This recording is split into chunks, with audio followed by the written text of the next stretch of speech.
In the last movie, we took a look at refactoring and saw how refactoring can really help us to clean up our code and make it more flexible and reusable. And now we're ready to keep moving towards our end goal of getting this content management area working. And the next step along the way is going to be to turn each of those items in the navigation into a link that will actually do something for us, load something up over on the right-hand side in the content area. So let's try and do that now. We're going to open back up content.php, and we're going to want to make this subject name be a link. And we can just drop in an HTML link for that, ahref equals.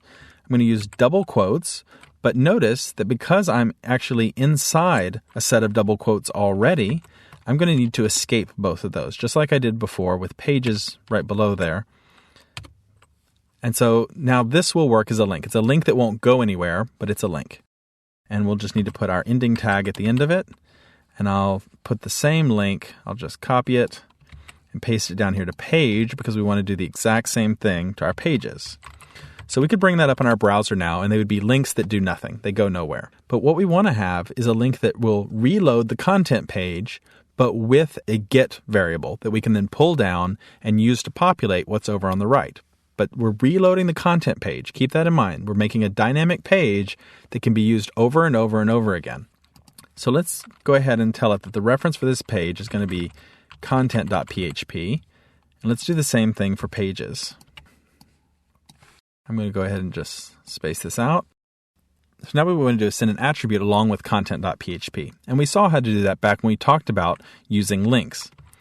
So we'll call this one subj for subject equals, and we're going to want to pass in the subject ID so that we can retrieve the subject ID later and do something with it.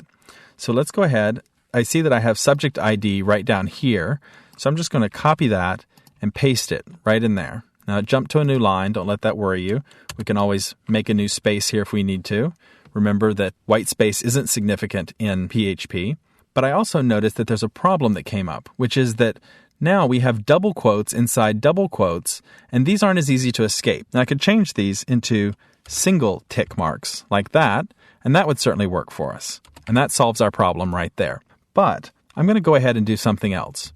Instead, I'm going to break out of this echo statement right here with the double quote, and then I'm going to concatenate. We know how to do that. We know that they're basically synonymous. So then I'm going to need to pick it up on the other side, and I only need to count my quotes there and make sure I've got it right. I do. And let's go ahead and just break that to the new line. So it's a little cleaner to see what's actually going on there. The reason I did that is because I also am going to need to do URL encoding on this ID. Remember, we talked about encoding back in the links chapter.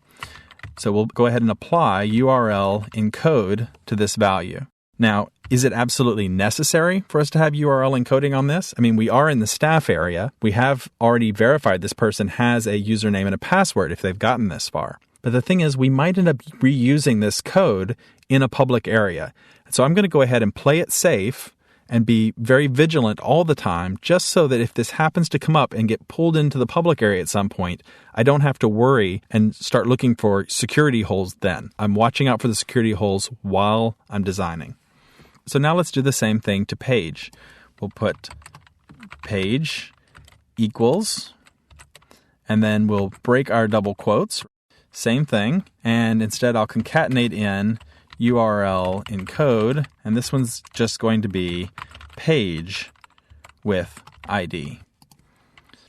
Let me just go and look at my quotes and make sure they're all right, because I did a lot of escaping quotes. I have one string here. I have another string here. These are escaped. Those are correct. These won't actually give me a problem because they're inside of those curly braces, but I could use single ticks as well. Let's try that. Let's load that up in our browser and see how we did. Come back over to Firefox, reload it, and now they're links. I don't have the links underlining in my style sheet. Instead, I'm just rolling over them and nothing's actually happening, but you can see that it's changing down at the bottom. So if I click on About, you'll see that it actually changed. It gave me subject ID equals 1. History gave me page equals 1, and so on. And now all we need to do is retrieve those values in order to populate what's going to be in that content area. And we'll do that in the next movie.